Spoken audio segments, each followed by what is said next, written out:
My beloved brothers and sisters, many don't know that they are on their way to hell. Please, if you are chubby or have a loved one who is chubby, kindly watch and advise them to hear this truth, cause it heartbreaking.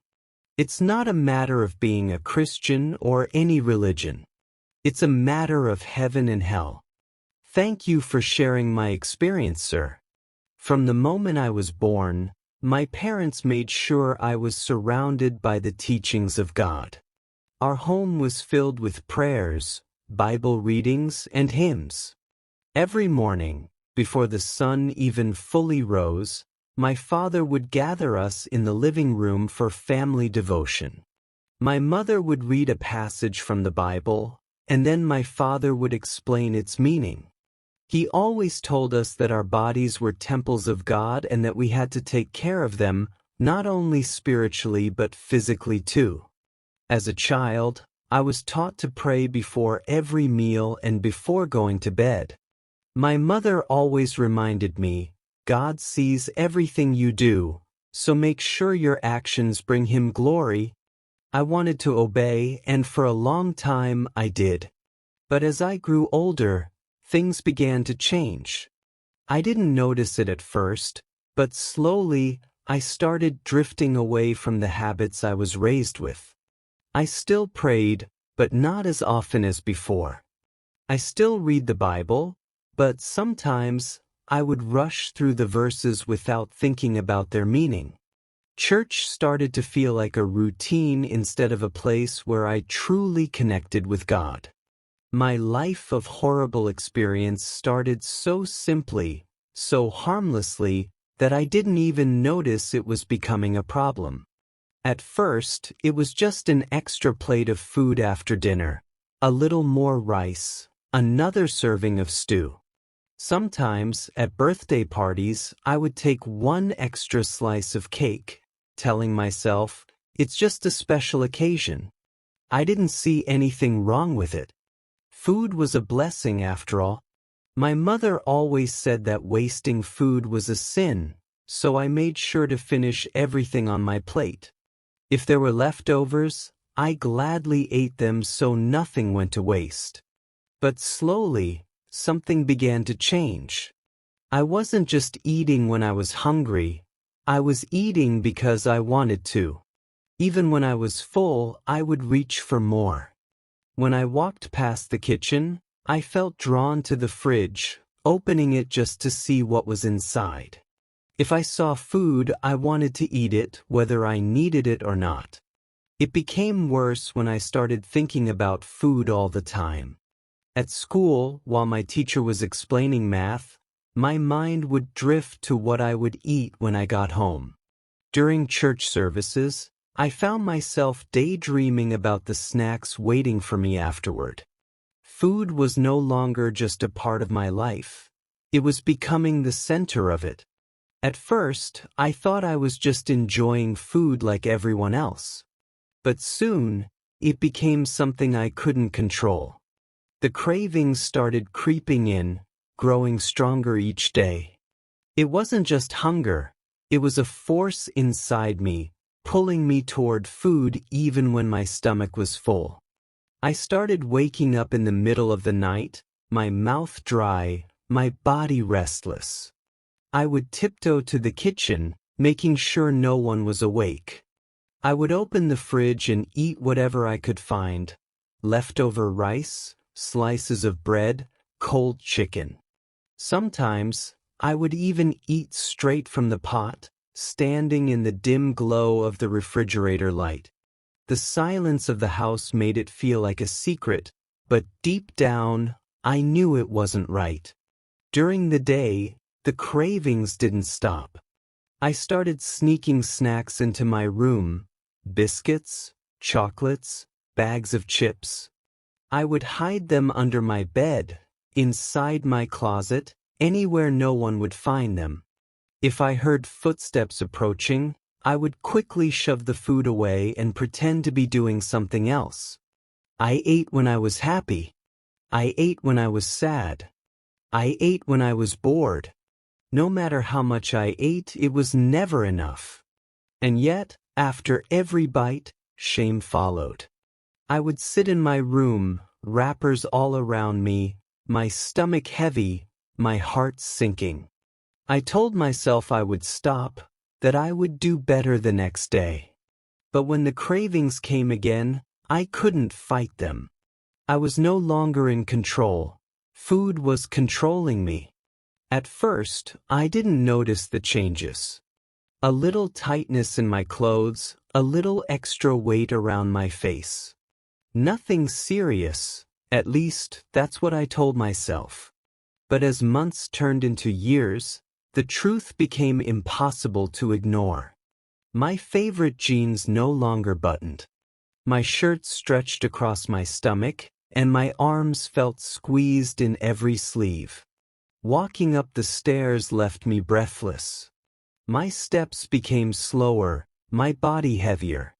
I used to enjoy moving around, but now, even simple things like bending to tie my shoes felt like a struggle. The mirror became my enemy. Every time I looked at my reflection, I saw someone I didn't recognize. My face had become round, my cheeks fuller, my neck thicker. My hands, once slender, now had dimples on the knuckles. I hated what I saw, yet I couldn't stop the cravings that had brought me here. The more I ate, the more I wanted. The more I wanted, the more I ate. It was like a trap with no way out. If I felt sad about my weight, I ate to feel better. If I felt guilty about eating, I ate even more to forget the guilt. People started noticing. My parents, my siblings, even my friends. Some of them tried to talk to me about it, gently at first. Maybe try eating a little less, they would suggest. But I always got defensive. I'm fine, I would say. It's not that bad. But it was bad. And deep down I knew it. I just didn't know how to stop. The weight became too much. Every step felt like a burden, every movement a struggle. I used to walk freely, but now, even short distances left me gasping for air. My legs ached under the pressure, my knees felt weak, and my back screamed with pain. Sitting down didn't help. Even when I was still, my heart raced as if I had been running. Sometimes I would wake up in the middle of the night, struggling to catch my breath. Sweat would soak my pillow and fear would grip my chest, but I convinced myself it was nothing. Then came the sickness. First, it was the high blood pressure. My head would pound like a drum, and dizziness would wash over me at random times. The doctor warned me to lose weight, but I needed off. I'll be fine, I told myself. Then came the diabetes. My hands and feet tingled, my vision sometimes blurred, and my body always felt tired. Again, I ignored it. I ate the same way, lived the same way, pretending I had all the time in the world to fix things. I didn't realize how wrong I was until January 8th. That morning I felt different, heavier, slower, weaker. My chest felt tight, like something was squeezing me from the inside. My vision blurred, and my hands trembled. I tried to take a step, but my legs wouldn't hold me. Then, suddenly, everything went black. Faint voices echoed around me. I could hear people shouting, footsteps rushing back and forth, machines beeping loudly.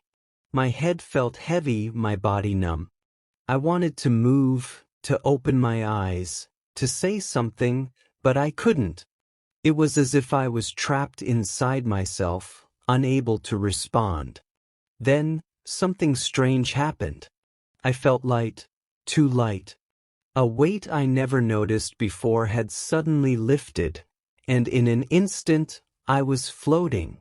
At first, I thought I was dreaming, but as I looked down, my heart froze. My body was lying on a hospital bed, surrounded by doctors and nurses. My mother was crying in the corner, her hands covering her face. A nurse was calling my name, shaking my arm, but I didn't move. I tried to scream, to tell them I was here, that I could see everything, but no sound came out. Then, before I could process what was happening, I felt a force grab me. It wasn't hands, but something invisible, powerful. It pulled me, dragging me away from the hospital room. I fought against it, trying to hold on, but I was too weak. I was being taken somewhere I had never been before. The hospital room, my mother's sobs, the frantic doctors, faded into nothingness. The bright lights, the cold metal of the hospital bed, all vanished in an instant.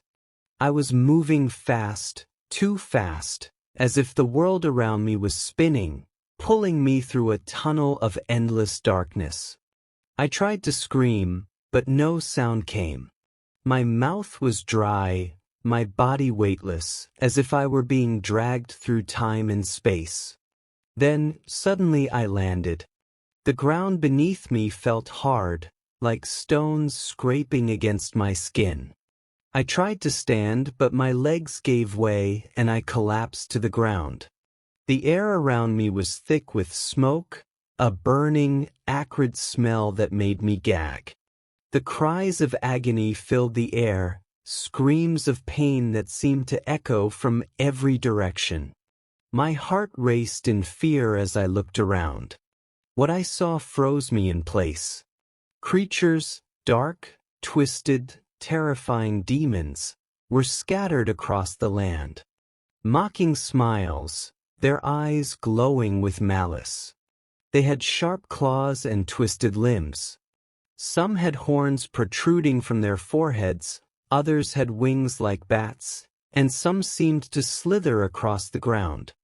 Their presence made the very air feel heavy, like the weight of the world had been pressed upon me. Before I could even comprehend what was happening, the demons were upon me. They grabbed me with hands that felt cold as death itself. Their touch burned through my skin, their claws sinking into my flesh, dragging me across the ground. I tried to fight, tried to pull away, but their grip was too strong. It was like they were made of shadows, impossible to escape. The demons threw me into a pit, and as I tumbled to the ground, I realized I was not alone. All around me, souls like mine were gathered. Some were even bigger than I was, bigger, heavier, more swollen with the weight they had carried in life. They all wailed, their cries filling the air, a chorus of despair.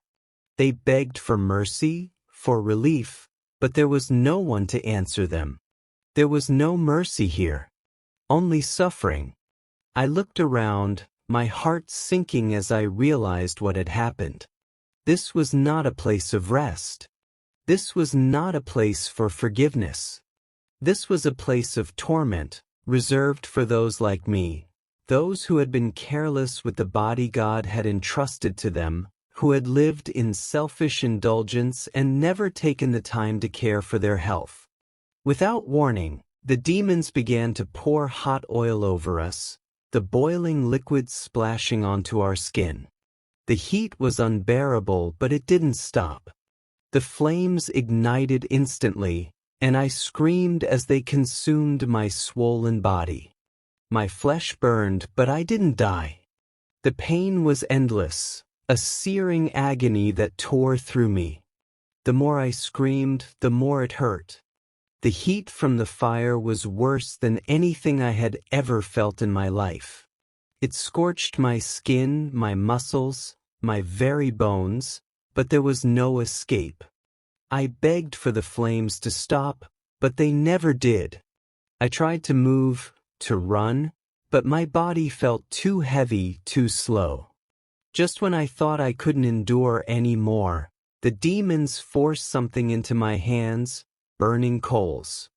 My stomach growled with an unquenchable hunger, so I took the coals, thinking that maybe, just maybe, it would satisfy the gnawing emptiness inside me. But the moment the coals touched my tongue, the pain exploded inside me. The fire within them seared through my throat, down into my stomach, and it only made the hunger worse. It didn't end. The more I ate, the more I burned from the inside. The hunger didn't go away. It only grew, a dark, empty hole that nothing could fill. We ate and ate, but the hunger was never satisfied. It was a cruel joke, our bodies screaming for nourishment, but instead we were fed the very thing that made us burn more. The pain, the hunger, the emptiness, it all twisted together into a never-ending nightmare. Then the demons brought chains of hot, burning metal, and they shackled them onto our bodies. The moment the chains touched me, I felt the heat burn through my skin, the metal searing into my flesh. The chains were so hot, they seemed to become one with my body, sinking into my skin and burning me with every movement. We were bound, helpless, unable to escape the torment that had been set for us. The weight of the chains dragged us down, adding more pain to our already broken bodies. Every time we moved, it felt as if the chains were tearing us apart from the inside out, pulling and twisting with an unbearable force. And all the while, the demons stood by, laughing as we suffered. They mocked us, reminding us of why we were here, that this was the price for being careless with our bodies, for ignoring the warnings that had come so many times in life. He revealed to me the truth I had long ignored. He told me that I was here because I never believed in Jesus Christ as my Lord and Savior. In all my life, I had heard about Him, but I had never truly embraced Him. I had never taken Him into my heart. And because of that, I was now condemned to this place of agony. He also told me that God had entrusted me with a body, a vessel meant to serve Him, but I had been careless. I had fed it to death, indulging in excess, ignoring the warning signs that my health was failing. I had chosen food over self-care, comfort over discipline. The demon's words cut through me like a knife. He revealed that I had been meant to care for my body, to treat it with respect and honor. But I had neglected it, had allowed it to fall apart under the weight of my choices. Tears streamed down my face as I tried to deny it. I wanted to scream that I didn't know, that I hadn't meant to let things get this far. I tried to say I didn't understand the consequences, but no one could hear me. The demon's words echoed in my mind, louder than any of my protests. One of the demons, the one with glowing red eyes and a smile that made my skin crawl, stepped closer to me. He revealed something that shook me to my core. He told me that every human, every single one, had been assigned a demon of craving, a demon that whispered in the ears of people, urging them to indulge, to seek comfort in food, to let go of control. This demon, he explained, was powerful. Its sole purpose was to get people to feed their bodies with abandon, to make them lose sight of moderation and discipline. I had never considered this before. I had always thought my cravings were my own, that they were just part of being human. But now I saw the truth. He revealed that the demon of craving had a strategy. First, it would start small, whispering softly, urging me to take a second helping, to have one more piece of cake. The demon knew how to play on my desires, on my need for comfort. Slowly, it would chip away at my resistance, convincing me that food was the answer to every emotion, every moment of weakness. The more I gave in, the stronger the demon's hold became. It would turn small indulgences into habits, and these habits would grow into uncontrollable desires. Once the demon had a hold on a person, it could control them completely, could make them careless. It would convince them that the body didn't matter, that feeding it in excess wasn't a problem. But the truth, the demon said, was that this was all a trap. A trap that led to the destruction of the body God had entrusted us with. When people allowed themselves to be controlled by these cravings, they damaged their bodies, making them weak, unhealthy, and unable to fulfill their true purpose. He went on to explain that once a person's body was damaged beyond repair, they were brought to this place of torment, just like me. The demon of craving would have led them down the path to self-destruction, only to abandon them when they were no longer useful. Just as the torment seemed endless, I felt another pull, a force that yanked me away from the unbearable darkness. The pain, the fire, the hunger, all of it began to fade, like a distant memory slipping through my fingers. I was moving again, faster and faster, but this time I wasn't being dragged into darkness. I could feel the rush, but I couldn't make sense of it. I was no longer in that hellish place, no longer bound by chains. The fire had faded, the hunger had disappeared, and all that remained was a deep, overwhelming feeling of relief. But I didn't know where I was going, only that I was moving, leaving the torment behind. My eyes shot open, and I found myself in the hospital. I was alive. For the first time in what felt like forever, I could breathe. The air didn't burn my lungs. The weight of the chains was gone. The hunger, the fire, the endless torment, they were all gone. As I reflect on the torment I faced, I feel a deep urgency to share this warning. Christians, we must be watchful of what we eat and how we treat the bodies God has entrusted to us. It's easy to think of our cravings as harmless, just small indulgences, but I've learned the hard way that every choice we make has consequences, not just for our bodies but for our spiritual well-being. I urge you to be vigilant. Pay attention to what you eat, how much you eat, and why you eat. Ask yourself, is this glorifying God? Is this honoring the body He has given me? We must guard against the demon of craving, the lie that tells us to give in to our appetites without restraint.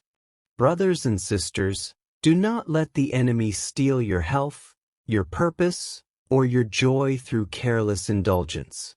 Take care of your body, nurture it, and use it for the glory of God. Be watchful, be disciplined, and remember that every choice you make matters. Let your life be a living testimony of God's goodness, and let your body reflect His honor.